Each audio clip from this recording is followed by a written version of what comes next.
Hi everyone, welcome back to my channel. So today's review is going to be a review and quick comparison of two blow dryer hair brushes. On the left, or on my left, I've got the Drybar, the double shot blow dryer brush, which retails for $150, and on my right, I've got the Revlon one-step hair dryer brush, volumizer hair dryer brush for $49.99 or $59.99 depending on where you get it. So I'm going to start with my hair type so you can kind of know how I'm reviewing it and what I'm reviewing. My hair, as you can see, is very dry, curly. It's naturally curly, prone to frizz, and it is color treated. It usually lacks a lot of moisture, and I need something for my thick curly mane to tame it. So just so you know, I have used a treatment in it. I've used the Chai or Chi, however you pronounce it, Silk Infusion. I will link that product review below as well so you can take a look. But for now, it's going to be the brushes. So I'll start with this one. This is, as I said, the Revlon, and it's called two different things on two different websites. So on Bed Bath & Beyond, it's called the Revlon Pro Collection One-Step Hair Dryer and Volumizer Brush. And it retails for $49.99 at Bed Bath & Beyond. At Ulta, it's called the Revlon One-Step Hair Volumizer. So both of them look like it's the same product. It comes in two colors. One is this one, which is the pink and black, which I like. And the other one is turquoise. So it's both the same product, just in different colors. And at Ulta, I think I said it retails for $59.99. So as you can see, it is kind of wide in comparison to the Drybar. This is heavier, a little bit heavier, not by much, but a little bit heavier. Also, if you compare them right next to each other, the Revlon is about, I would say, at least an inch wider. As far as the length, it's about probably a half an inch longer, the Revlon is. And I'll give you the measurements. So this is the Revlon. It measures 10 inches in length, 11.4 inches in width, and 4.3 inches in height. So 10 inches in length, 11.4 inches in width, and 4.3 inches in height. The bad thing about that is it's hard to travel with. It's kind of bulky to put in your suitcase or travel if you want to travel with. Also, it is a little bit heavier, not by much, than the yellow Drybar brush. The pro to this is it styles way faster than this one, and it's probably because it's a lot hotter. And if you're wondering which side, the right side, which is where I'm holding the Revlon, I use the Revlon on this side, and it is visibly smoother than the Drybar side. And I think it's because of the high heat. So this has 3 heat settings. You can see them here. And the 3 different settings are cool. So it's got a cool shot button, a low, and a high. I use the high just because that high heat is needed to tame my thick, heavy, frizzy hair. I know some people have not liked the heat on this one, and they say that this gets too hot, and it does get very, very hot. But this one does not, and I think that's why it doesn't work as well for my hair. So I prefer this one, I'll tell you right off the bat, and it's because my thick, heavy hair needs that heat in order to tame it. Also, I haven't had a problem with hair coming out or kind of tangling, so this styles faster, which is another benefit than this one, and it's because of the higher heat. It's got 1100 watts of power. It's also got ceramic coating to prevent heat damage, tangle-free bristles, and ionic technology to prevent frizz. This one also has ionic technology, so I'll get to that one in a minute. But it's got three heat settings, and it's oval brush design. So what's really nice about the oval brush design is that you can smooth it out, right? So like this, and curl the ends, and it's really nice. And the great thing about this is it's got a cool tip. So this tip at the bottom, when you are kind of curling your hair like this, you can hold your hair on the cool tip to keep that tension and to keep your hair smooth, which I really like about it. You won't burn your hair. It is fairly lightweight, but as I said, because this one is a little bit smaller, this is a little bit more lightweight, not a big difference. It's got a swivel-free cord, which the Drybar does as well. The cons of this one, it is loud. I will tell you that. But if you don't care about the noise, then it's not really a con. The second con is it's hard to travel. It's kind of bulky. So this is not something that you can just stick in your like mini duffel bag for a weekend trip.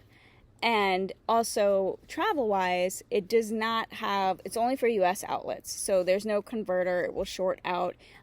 It's not really set for worldwide travel.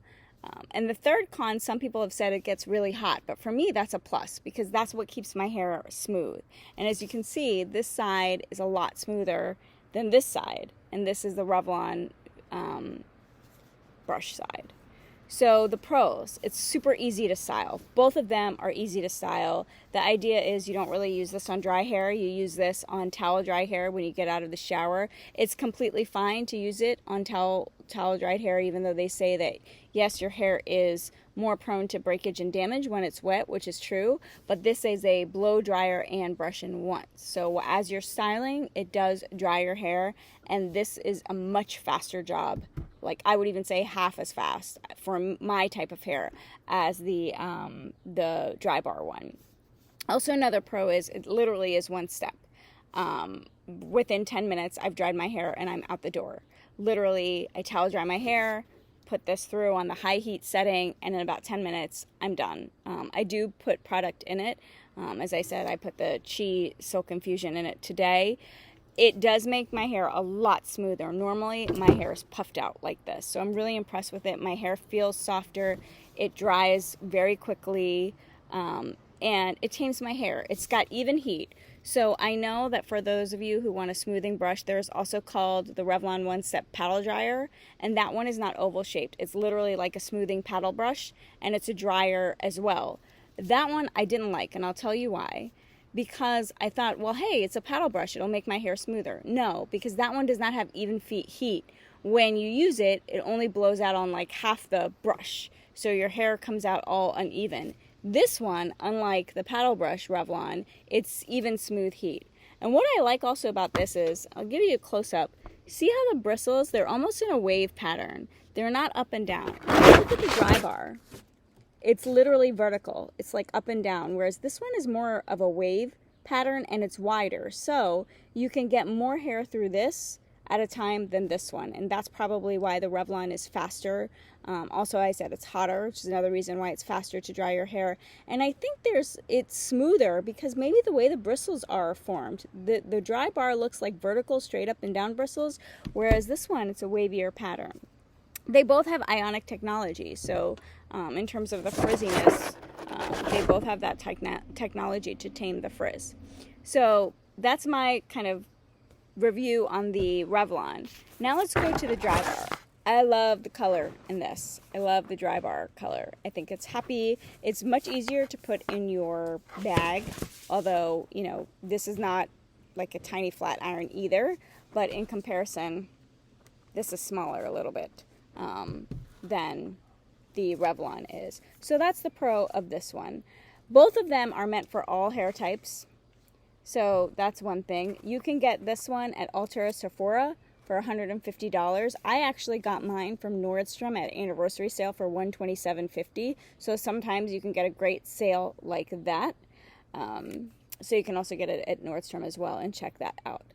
Works the same way, towel dried hair, and also this one has a cool tip as well. So when you are styling your hair, you can hold on to the cool tip and it won't burn you. This has also a swivel cord, a long swivel cord as well. So very many similarities, and it turns on the same way as the Revlon. Kind of the settings are on the bottom, and it also has 3 settings. So it's got the cool shot like the Revlon, it's got the low, and it's got the high.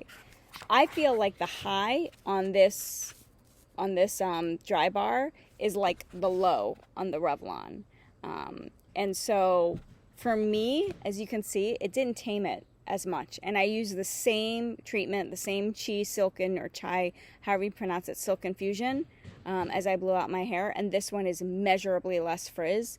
And as it's kind of hot outside today, as it's getting hotter, this is frizzing up more. And I think it's because this has less heat and my hair needs more heat to manage or tame it.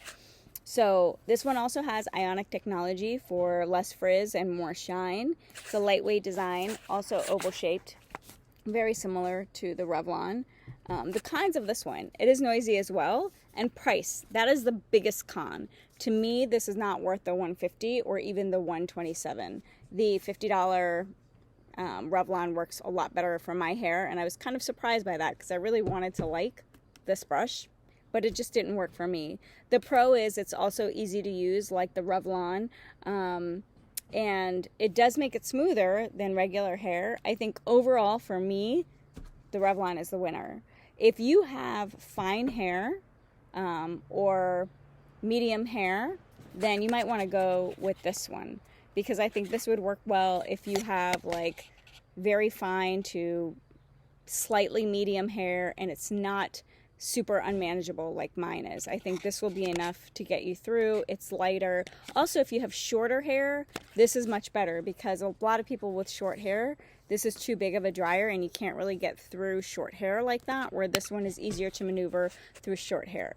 So my recommendation is this is a great product, and may be worth it if you get it on sale or a coupon or something.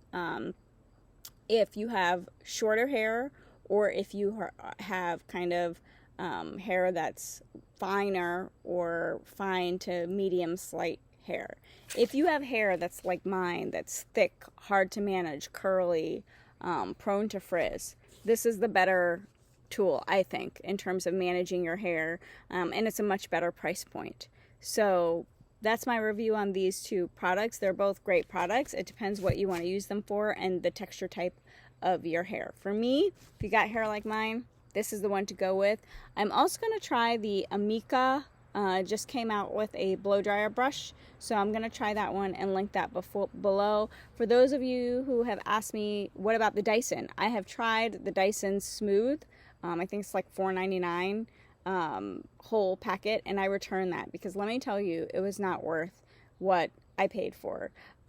It initially worked great, and I'm talking about the smooth brush, but that frizzed up my hair even more as the day went on, even with styling product. And I don't know what it was about that. Some people love the Dyson, and I hear the hairdryer is really great, but for me, the smooth brush that comes in that whole package didn't work for me. And of all of them so far, all the brushes that I've tried the Dyson, the Drybar, and the Revlon. Revlon is still the winner.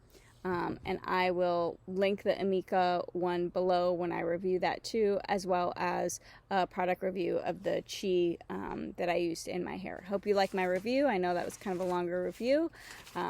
And until next time, hope you like, share, and subscribe my video. And keep on watching. Have a great day.